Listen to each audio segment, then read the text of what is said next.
In the last lecture, we looked at the properties of a positive semi-definite matrix. So, we will now use all these ideas as we mentioned at the end of the last lecture. We should now use all the ideas that we have developed so far in this course to analyze a general given matrix. So, recall the properties of a positive semi-definite matrix. 1. All eigenvalues are real, and this comes from the fact that a positive semi-definite matrix is always Hermitian. The second point is that all eigenvalues are greater than or equal to 0. And this says that if nu A is the nullity of A and rho is the rank of A, where A is positive definite, A is positive semi definite, then its eigenvalues can be arranged as in a decreasing order eigenvalue, then the next smaller eigenvalue and so on. These are all greater than 0, row of them are positive eigenvalues and the remaining are all, there are nu A of them, these are all 0 eigenvalues.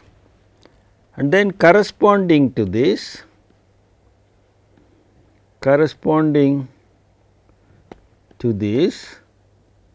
we have orthonormal eigenvectors.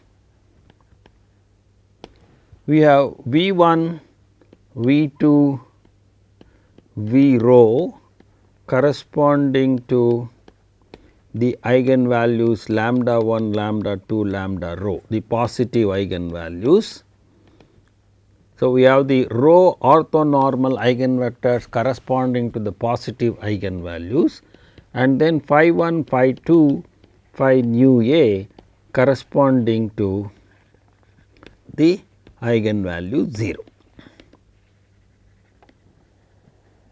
So, the eigenvectors can be found, and we also found that V 1, V 2, V rho provide an orthonormal basis for the range of U.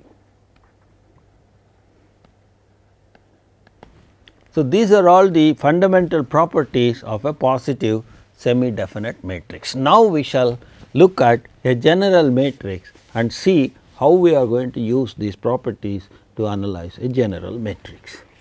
So, let us now start with the analysis of a general m by n matrix. Now, without loss of generality, we shall look at A as a real m by n matrix, and we will point out what are the minor changes that we have to make whenever we deal with a complex m by n matrix. So, first we will look at the real m by n matrices. Recall that corresponding to A, we have 4 fundamental subspaces, 2 of them namely range of A transpose and the null space of A, subspaces of R n, and the range of A and the null space of A transpose, subspaces of R m. And these pairs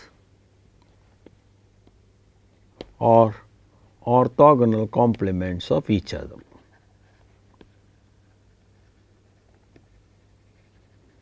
Orthogonal complements of each other.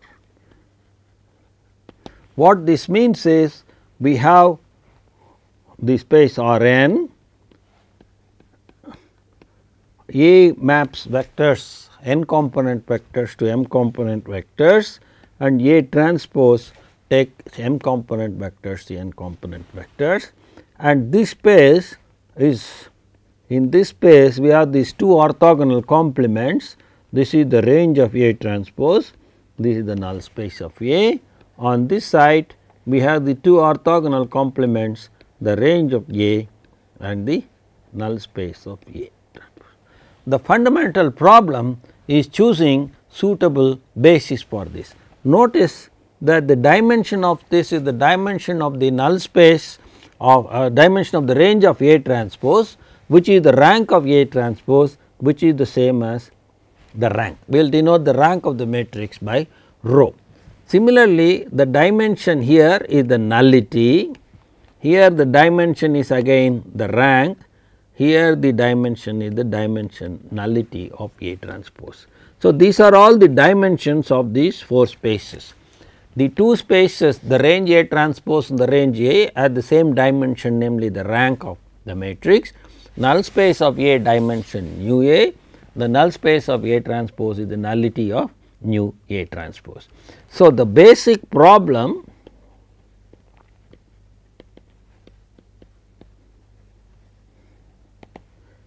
is to choose orthonormal basis for these 4 subspaces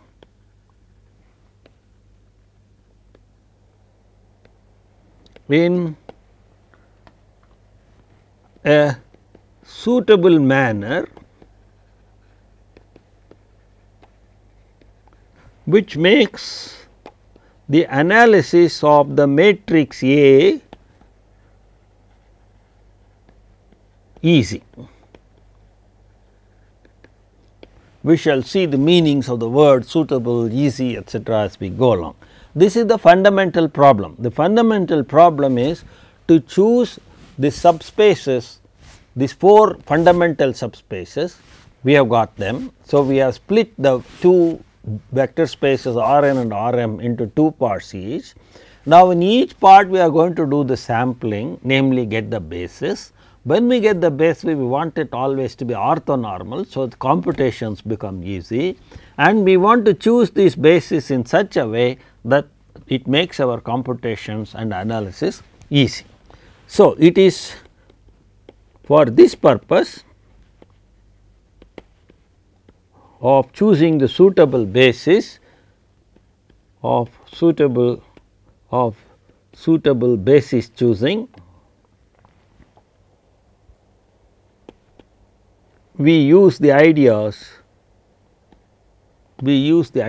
of positive semi-definite matrices. How do we do this?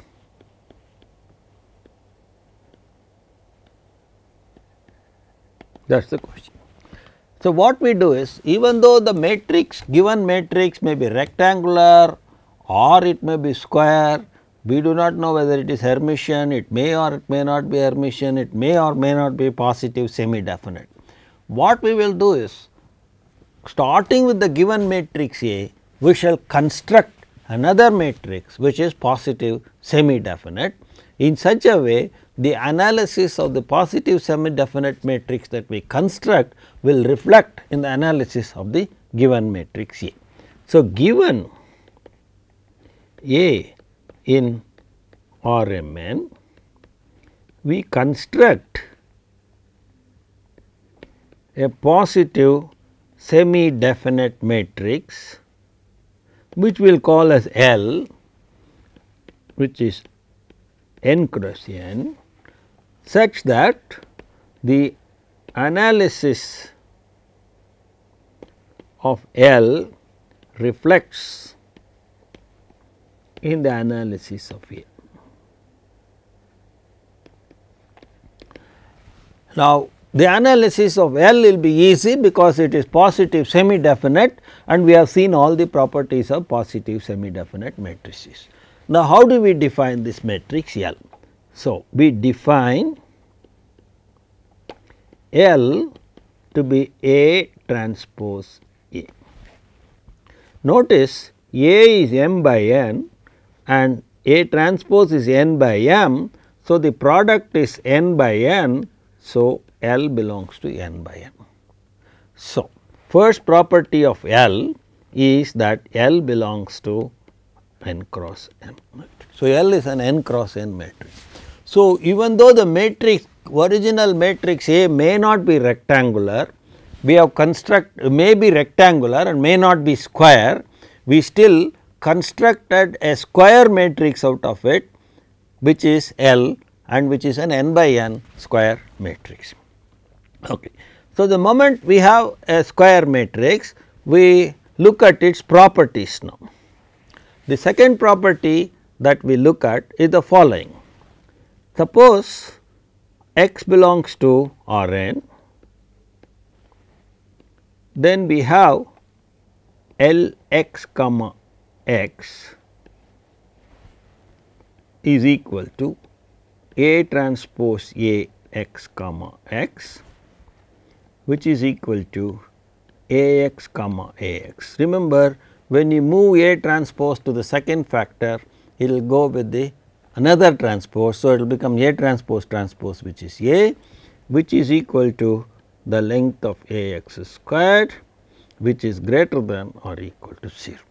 So, therefore, A x comma therefore, L x comma x is greater than or equal to 0 for every x in R n.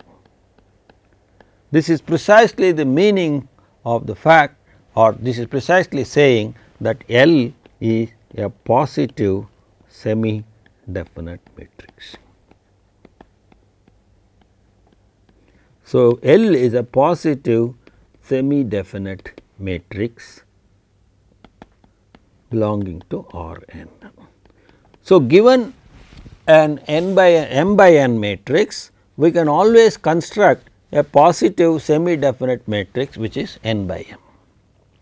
Analogously,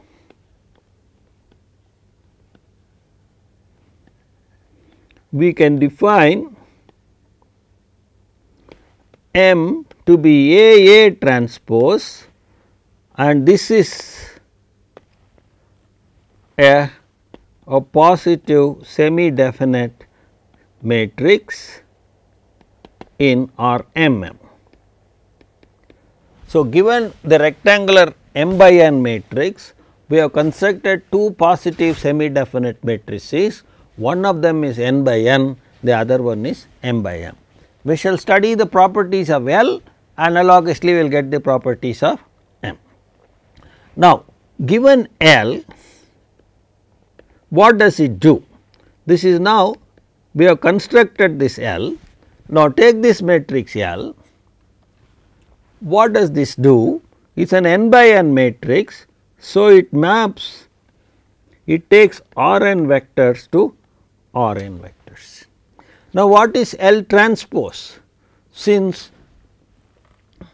it is positive definite, we make sure that it is symmetric, and by very definition we see that L transpose is equal to L, and therefore, L is symmetric, real symmetry.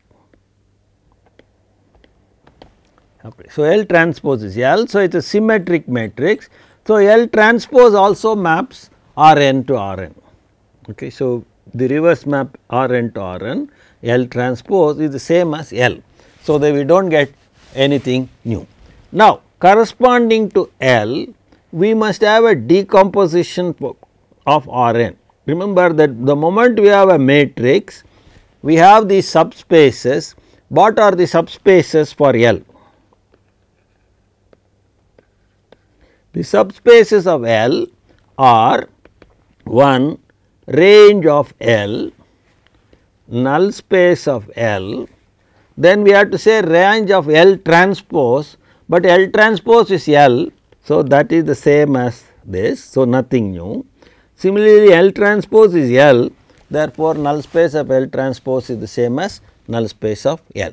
So, there are two basic subspaces of R n, namely the range of L and the null space of L. So, these are the two subspaces we get. Actually, I will write R L transpose which is equal to R L. We know that the null space of any matrix is orthogonal complement of the range of L the transpose, but in this case the transpose is the original matrix. Therefore, the null space of L is the orthogonal complement of the null space of M. Similarly, we get for the matrix M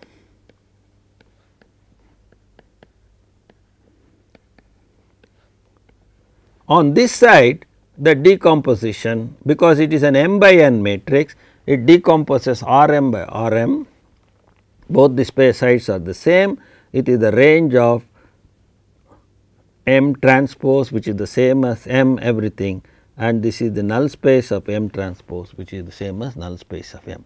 So, we have one decomposition of R n given by L and one decomposition of R m given by M. So, now if you look at R n and R m, we have the decomposition on this side given by the range of L and the null space of L, and the decomposition into orthogonal complements on this side given by range of M and the null space of M. On the other hand, A also gives a decomposition. On the other hand, we have R n and R m, we have the decomposition given by A which is range of A transpose and null space of A on this side and range of A and null space of A transpose on this side. Now, let us look at these two pairs of decomposition and focus on R n first. On the R n side, we have one decomposition given by L, namely R L and N L, also another decomposition given by A, namely R A transpose and N A. So, for R n, we have two orthogonal complement decompositions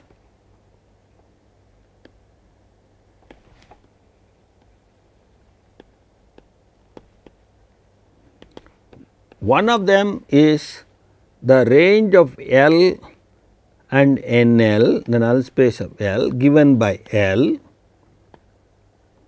and the other is the range of A transpose and the null space of A given by A.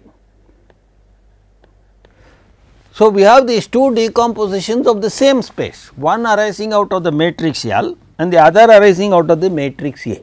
But the matrix L is connected with the matrix A because it is defined from the matrix A. Starting from the matrix A, we defined L as A transpose A. So, we expect there must be some connection between these two decompositions. So, is there any connection between these two decompositions? We shall now investigate this question. So, to do this, to look at this, we shall first look at some properties of the null space of L and the range of L and the range of L. So, we shall now look at the null space and the range of L. So, first the null space of L. Suppose we have a vector x which is the null space of L.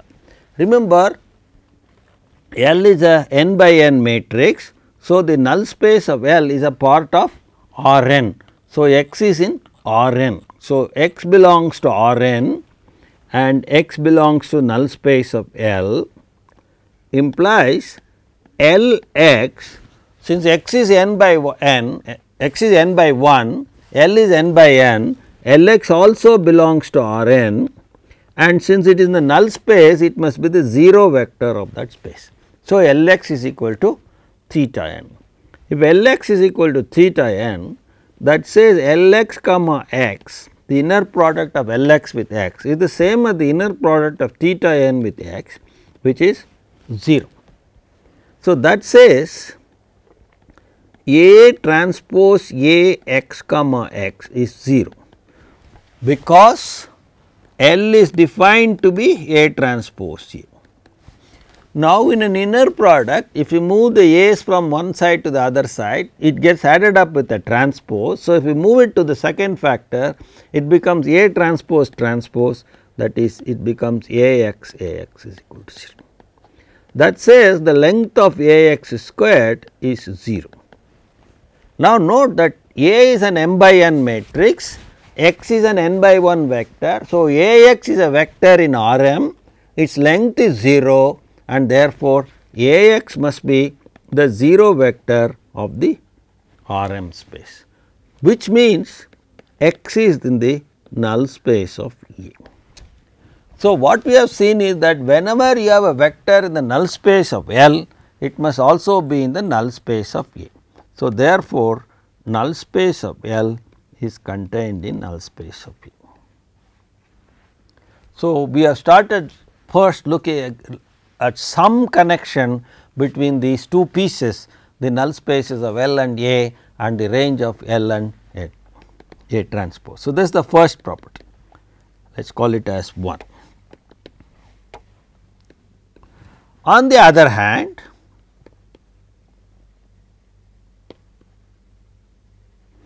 x belongs to null space of A implies Ax, since A is m by n and x is n by 1, that is the 0 vector in the M space. Now, if I multiply both sides by A transpose, I get A transpose theta m, which is A is transpose is n by m, this is m by 1. So, it will be the 0 vector of the n space. So, that says Lx is theta n, because A transpose A is L. So, that says x is in the null space of L. So, consequently, we have the null space of A is part of null space of L, because anything in the null space of A is also in the null space of L. Compare 1 and 2, we get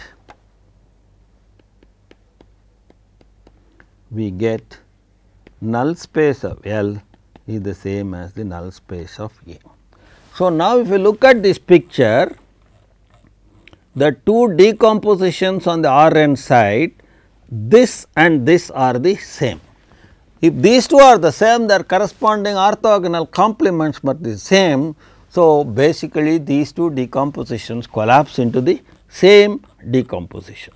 So, we shall now put this together. So, we have the null space of L is equal to null space of A. Consequently,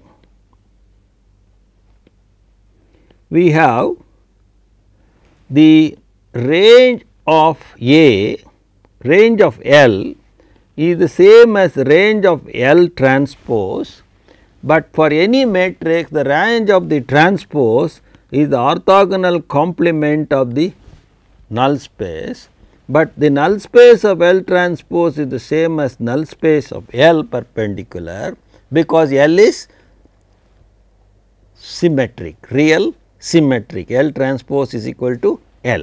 This is what we have used here, this is what we use here, because L transpose is equal to L and because L transpose is equal to L.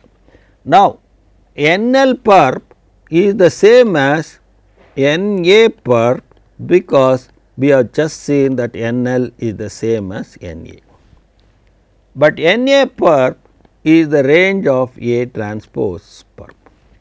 So, therefore, hence we get range of L is the same as range of A transpose perp.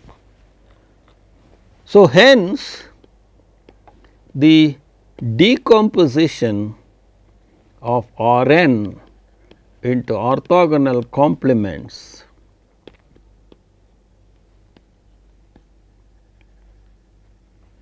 given by L and A are the same. So, we have this picture on the Rn side, we have, we call it null space of A, it is the same as null space of L, and we have the range of A transpose, which is the same as the range of L. Consequently, we get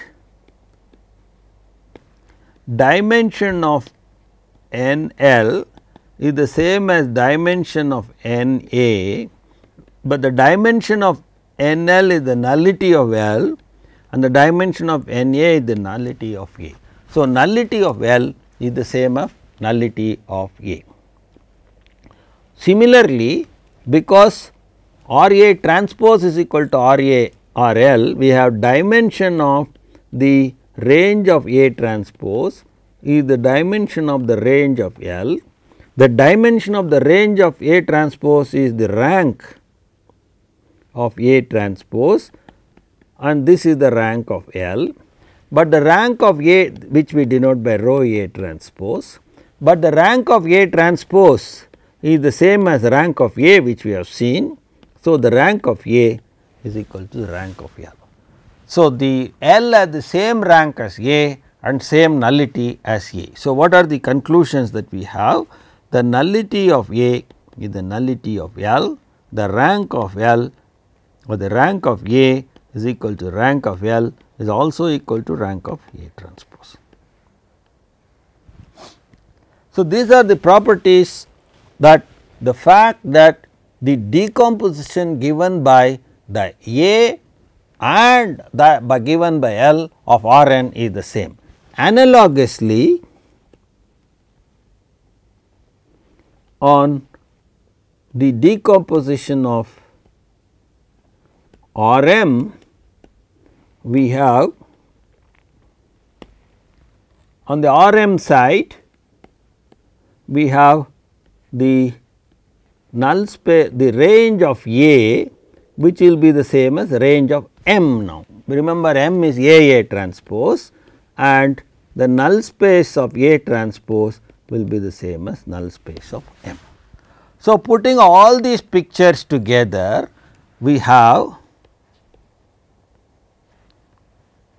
Rn or M, the two spaces, A goes this side, A transpose goes this side, and on the Rn side we have the decomposition range of A transpose, which is the same as range of L, null space of A transpose, which is the same as null space of A, which is the same as null space of L.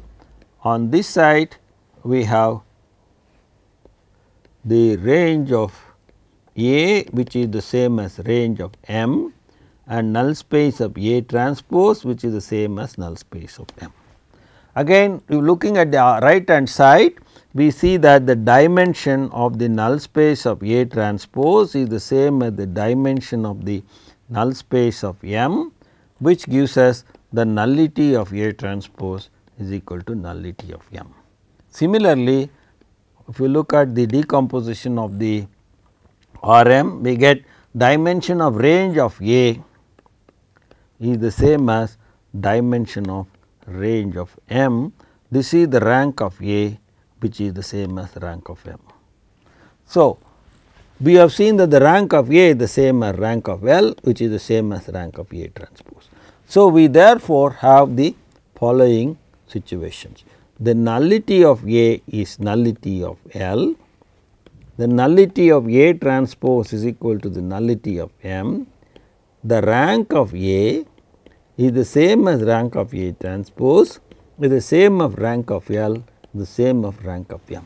All these matrices A transpose, L and M share the same rank, whereas the nullities will depend on A and A transpose. L will have the same nullity as A and M will have the same nullity of A transpose. Okay, these are the four fundamental relations. The relation between the subspaces is described in this picture.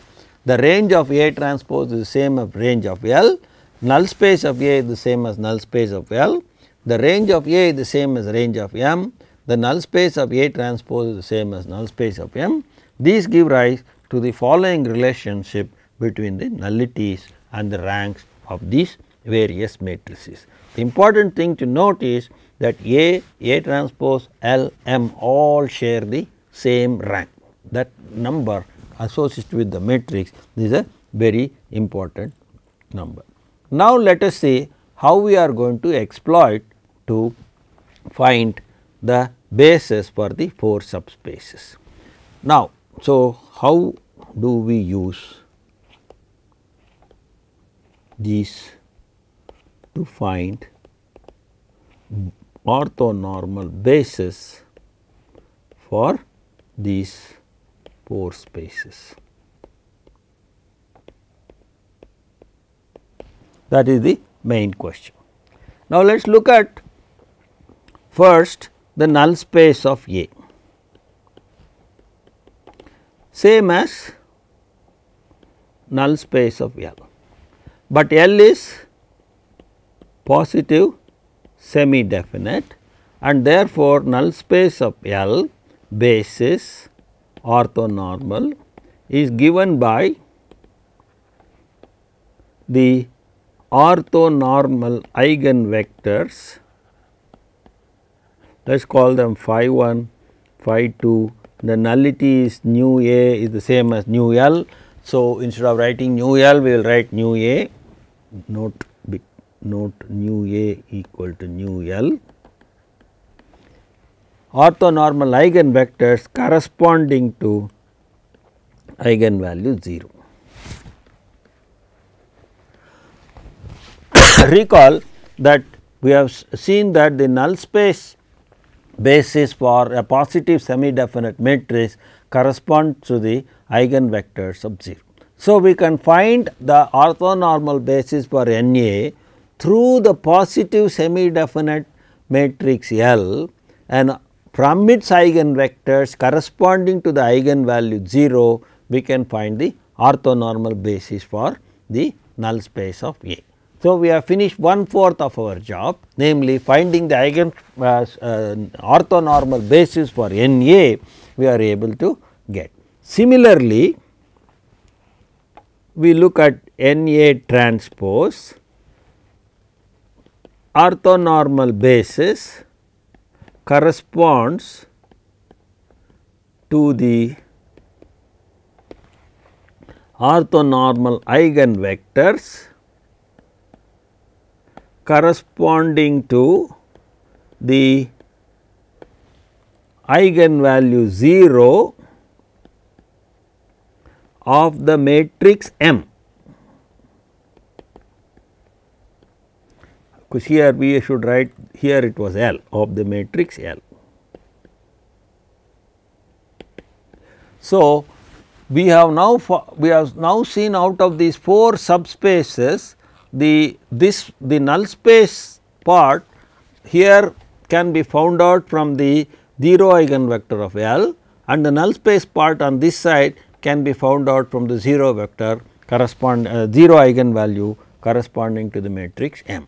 So, let us denote this basis by psi 1, psi 2, and it will have nu A transpose vectors, because nu A transpose is equal to nu M.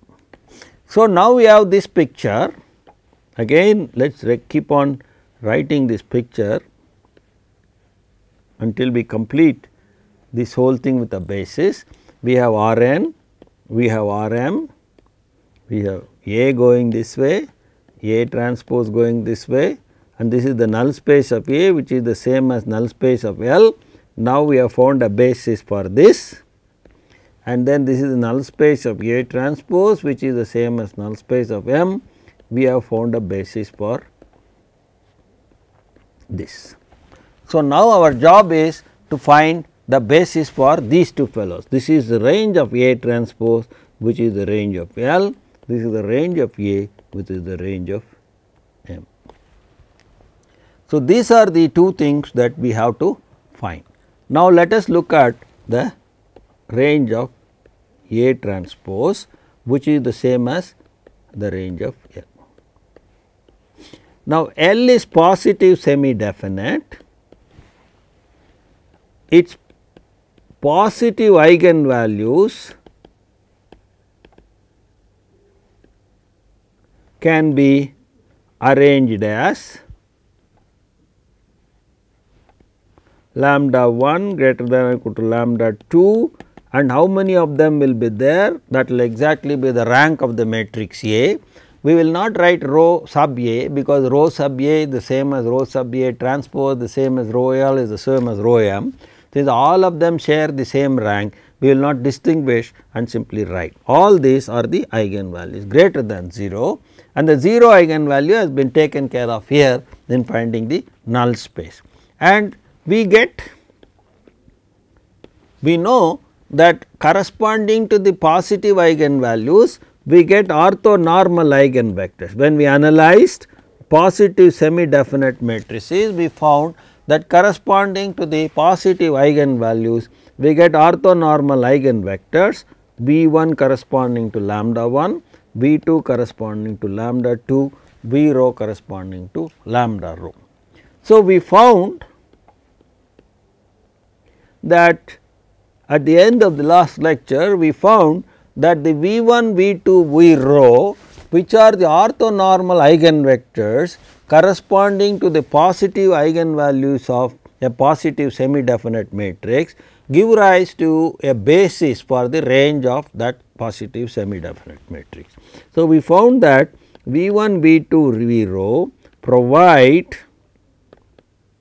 an orthonormal basis for range of L, because L is positive semi definite. But range of L is the same as range of A transpose. So, now we have the better picture, which is progressing well, in the sense that we had R n, we have R m, and A goes this way and A transpose goes this way, and we have the range of A transpose, which is the same as the range of L, and we have the null space of A, which is the same as null space of L, and for this we found the basis. This comes from the eigenvalue 0 of L, and now we found the orthonormal basis V 1, V 2, V rho, which come from the positive eigenvalues L and the corresponding orthonormal eigenvectors. And on this side, we had the null space of A transpose, which is the same as null space of M. We found orthonormal basis, which corresponds to the 0 eigenvalue of M, and the eigenvectors, orthonormal eigenvectors corresponding to the 0 eigenvalues of M. Now, the only thing that remains is finding an orthonormal basis for the range of A or the range of M. Now, we will show a clever method of choosing this, in order that this is where the cleverness of choosing the basis comes. We will choose the basis for the range of A in such a way that from then on our analysis becomes easy. Now, how do we choose this basis? So, we have now the last part is to choose an orthonormal basis for range of A, which is the same as range of M. Once we choose that, we have the 4 subspaces, 4 orthogonal subspaces, 2 on one side and 2 on the other side. We have the orthonormal basis for them, and then we shall analyze everything in terms of these orthonormal basis. Okay. Now, we have V 1, V 2, V rho orthonormal basis for range of A transpose, which is the same as range of L, and these are orthonormal eigenvectors corresponding to the positive eigenvalues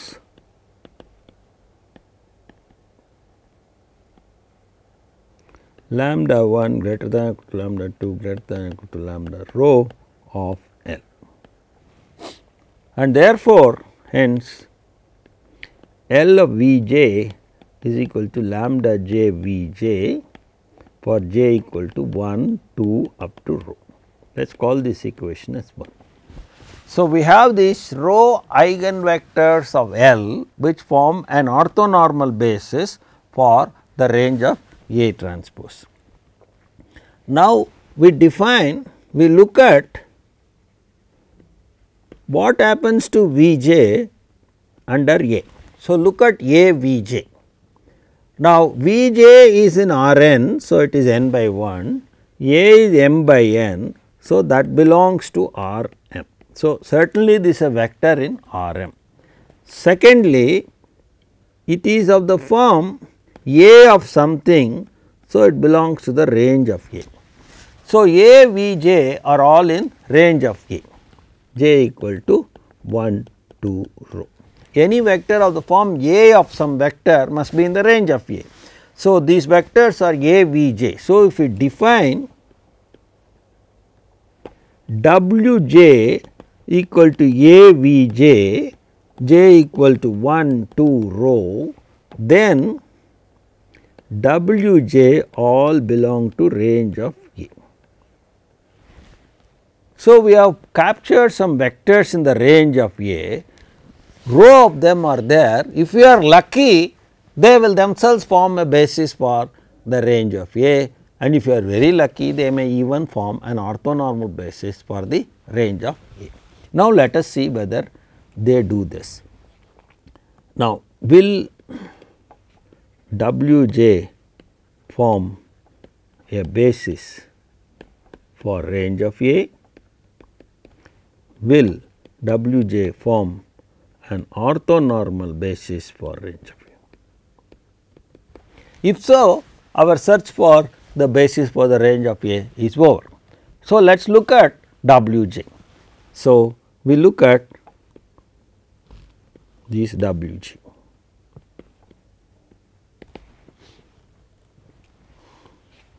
We have W j comma W r, the inner product of W j with W r. W j by definition was A V j. W j is A V j. Similarly, W r is A V r. So, therefore, W j W r inner product is the same as A V j A V r inner product. Once again, we observe that in the real matrix case, when we move the matrix from the inner product from one factor to another factor, it goes with a transpose. So, it becomes A transpose A V r. Now, A transpose A by definition is L. So, that is L V r. Now, recall that these V 1, V 2, V r's are eigenvectors corresponding to the positive eigenvalues, and therefore, L V r will be equal to lambda r V r. So, this will be equal to V j lambda r V r. Now, when we pull out a constant lambda r from the second factor of the inner product, everything is real. The eigenvalues are all real because positive semi definite. So, we can pull it out as V j comma V r. So, W j comma W r is the same as lambda r times V j comma V r. But these V 1, V 2, V j are orthonormal, and therefore, V j V r will be equal to 0 if j is not equal to r and 1 if j equal to r. So, therefore, this will be 0 if j is not equal to r, and when j equal to r, V j V r is 1 because every vector has length 1 and multiplied by lambda r. So, it is equal to lambda r if j equal to r. or lambda r or lambda j, whichever way you want to write. So, therefore, this fact says Wj and W1, W2, W rho are orthogonal to each other. If you take any two of them, they are orthogonal, but they do not have length 1. So, what this says is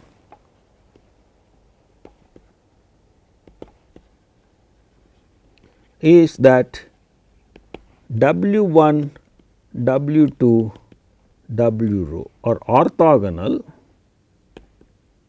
to each other, and the length of each one of them is equal to squared is lambda j, because Wj Wj is lambda j in our calculation. Put r equal to j, you get Wj Wj, and that is equal to lambda j.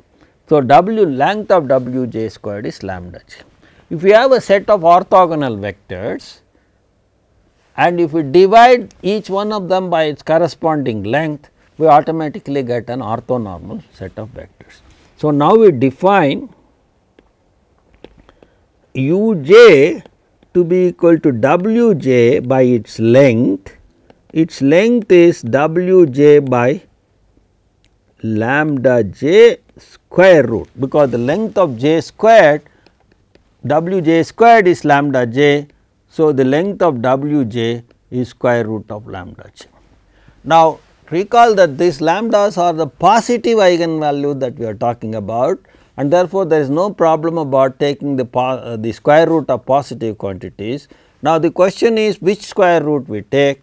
As a convention, we take the non-negative or the positive square root.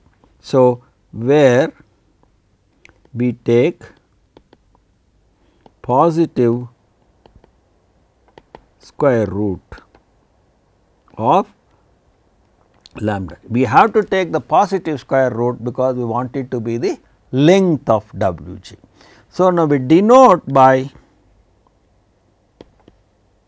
Sj square root of lambda j, and these are called the singular values of A. The S1, S2, S rho are called the singular values of A. So, now what do we have? We have uj, therefore, is wj by Sj, then u1, u2, u rho are orthonormal vectors in range of A, but range of A has dimension rho. So, if you have a rho dimensional space and you have rho orthonormal vectors, that means they form an orthonormal basis,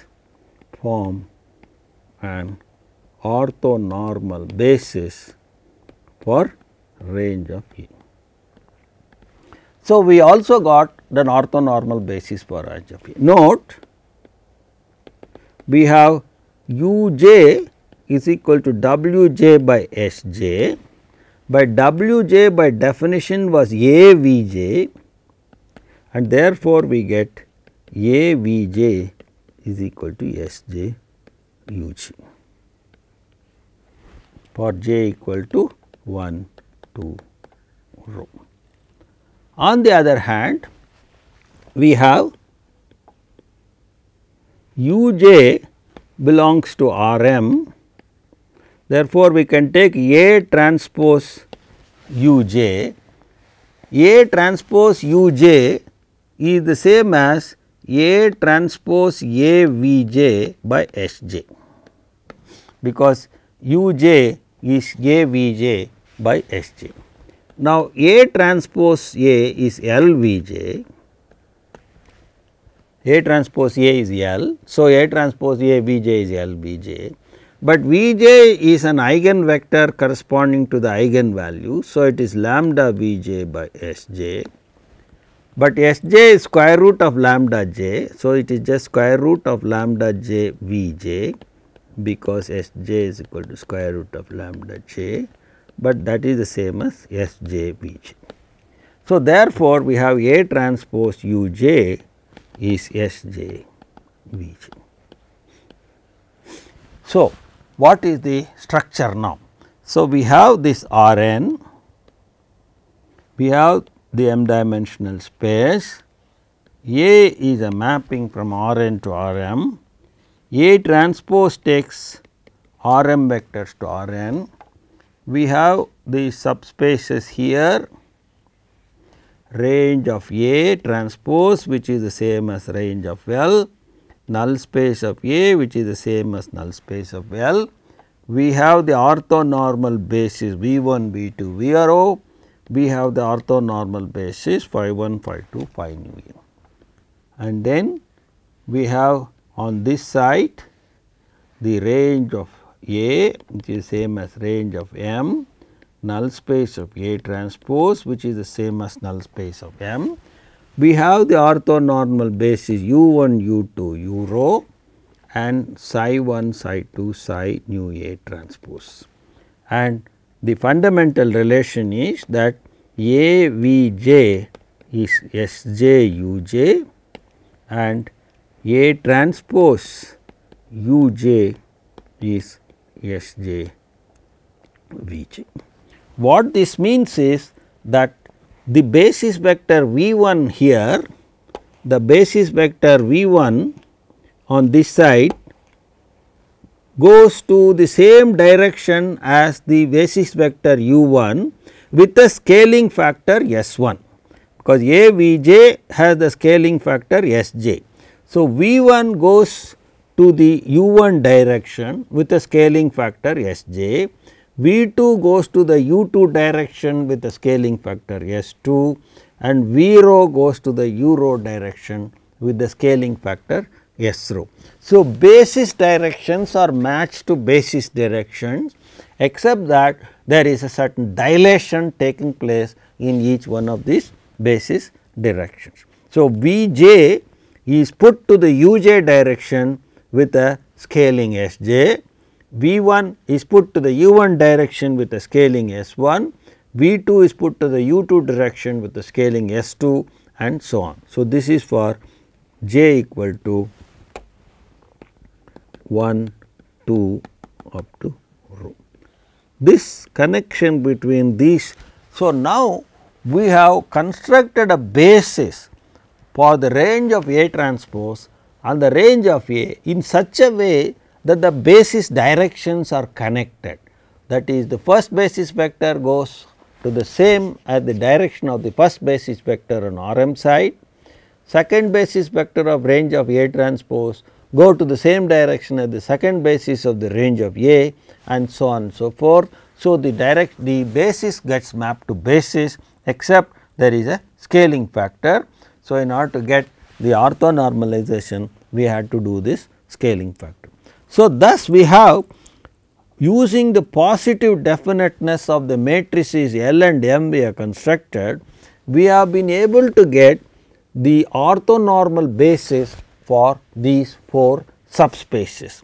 Now, all of them come out as the eigenvectors, as the orthonormal eigenvectors corresponding to the positive semi definite matrix L on this side and the positive semi definite matrix on the M on that side.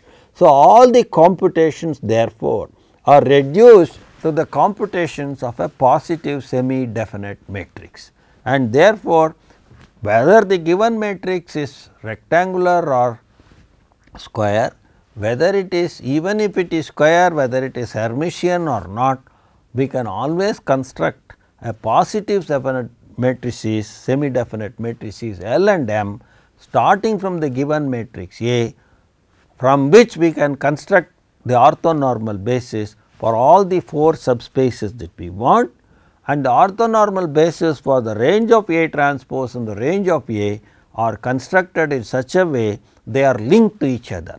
The moment we know the orthonormal basis V 1, V 2, V rho for the range of A transpose, we can extract the orthonormal basis U 1, U 2, U rho from this relation A V j equal to S j U j.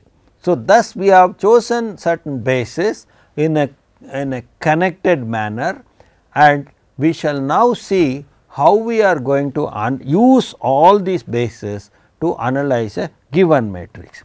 As a feel for it, the idea is we are trying to solve a system of equation A x equal to b.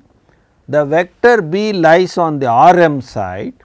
Since it lies on the Rm side, that is a known vector, it lies on the Rm side, it can be expanded in terms of the orthonormal basis u1, u2, u rho, psi 1, psi 2, nu A transpose.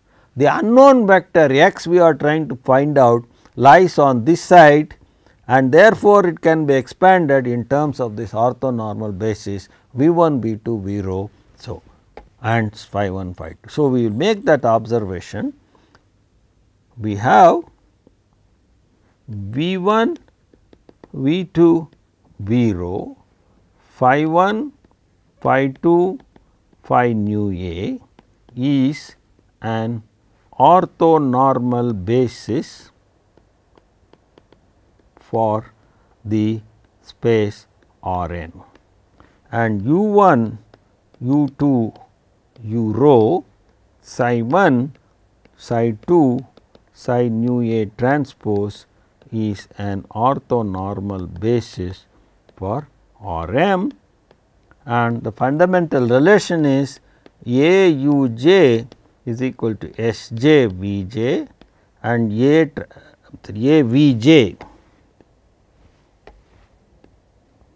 is equal to S j u j, and A transpose u j is equal to S j v j for 1 less than or equal to j less than or equal to rho.